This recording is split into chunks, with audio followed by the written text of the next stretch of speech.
আলো না আসা পর্যন্তই অন্ধকার থেকে যায়। যখনই আলো আসে আধার কেটে যায়। আর তেমনই এক সকালে, তেমনই এক দিনে আমরা এসে উপস্থিত হয়েছি। আজকে আমাদের সরকারি সাদত কলেজ থেকে সাহিত্য সংস্কৃতি সপ্তাহ এবং বিতর্ক প্রতিযোগিতার পুরস্কার বিতরণী অনুষ্ঠান। আর এই অনুষ্ঠানে আমাদের প্রধান অতিথি, বিশেষ অতিথি, স্বাগত বক্তা এবং আমাদের অন্যান্য বিভাগীয় প্রধান এবং অন্যান্য শিক্ষকবৃন্দ সকলকে এবং আমার বৈষম্য বিরোধী ছাত্র আন্দোলনের সকল সহযোদ্ধা এবং সকল স্টুডেন্ট সকলকে আমি অন্তঃস্থল থেকে ভালোবাসা এবং সালাম জানাচ্ছি। আসসালামু আলাইকুম। আমরা এই সকালেরই প্রত্যাশা করেছিলাম যে সকালে আমরা মুক্তভাবে কথা বলতে পারবো, আমাদের কোনো বাধা থাকবে না। আর সেই দিনটি আমরা পেয়ে গেছি এবং আরো সুন্দরের পথে ধাবিত হচ্ছি। আমাদের একটা সময় কলেজে এরকম সাহিত্য সংস্কৃতি সপ্তাহ হতো, কিন্তু সেই জায়গায় আমাদের ছাত্রছাত্রীকেও ভরা থাকতো, সেই জায়গায় প্রাণ থাকতো না। আমরা মনে করি আজকে এই জায়গায় প্রাণ আছে, সবার স্বতঃস্ফূর্ততা আছে, কারো কোনো বাধা নেই।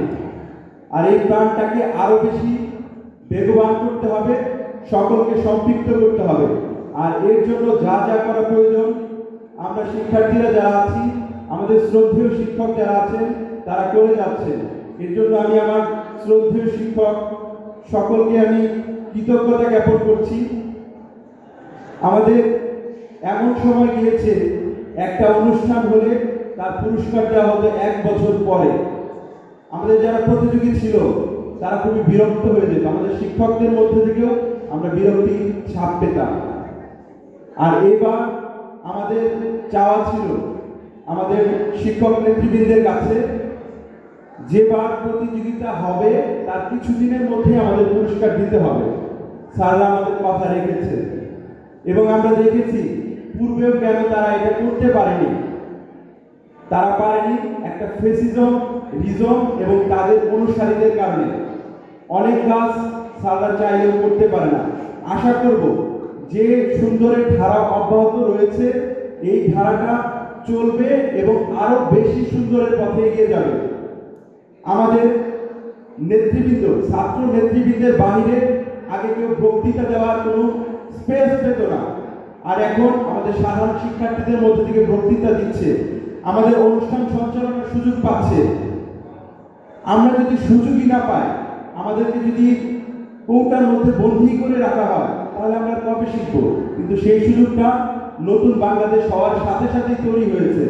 আমরা চাই না এই সুযোগটা আর কখনোই হারিয়ে যাক। আমাদের প্রত্যেকটা শিক্ষার্থী, আমাদের এই কলেজকে বলা হয় বঙ্গের আলিগড় কলেজ, এবং সারা বাংলাদেশের মধ্যে যদি 10টা কলেজ থাকে তার মধ্যে অন্যতম। ঢাকা বিভাগের মধ্যে সেরা 3-এর মধ্যে সবসময় থাকে। অতএব আমরা সেরা 3-এর মধ্যে শুধু থাকতে চাই না, আমরা সেরা 1-এর মধ্যে চলে যেতে চাই। এর জন্য আমাদের শিক্ষাগত ক্ষেত্রে, কো-কারিকুলাম অ্যাক্টিভিটির ক্ষেত্রে এবং অন্যান্য যে সকল ক্ষেত্র আছে, প্রত্যেকটা ক্ষেত্রে আমাদের অংশগ্রহণের জন্য যা যা সহযোগিতা প্রয়োজন আমি প্রত্যাশা করব আমাদের শিক্ষক মণ্ডলী এবং শিক্ষক নেতৃবৃন্দ যারা আছেন তারা খুবই আন্তরিক এবং তারা সেটি করবেন। আর শুধু আমাদের শিক্ষকদের কাছে চাইলেই হবে না, আমরা যারা শিক্ষার্থী আছি আমাদেরও অংশগ্রহণ এবং আমাদেরও চাইতে হবে। আমরা যদি এগিয়ে আসি তাহলে আমাদের শিক্ষকরাও আমাদেরকে সহযোগিতা করতে পারবেন এবং তাদের আন্তরিকতার পর্যায়টা আরো বেশি বৃদ্ধি পাবে। আর আমি আমাদের আজকের অনুষ্ঠান সহ আগামী অনুষ্ঠানগুলোর সমৃদ্ধি এবং শুভকামনা জ্ঞাপন করে আজকের বক্তব্য শেষ করছি। ধন্যবাদ সকলকে। আসসালামু আলাইকুম।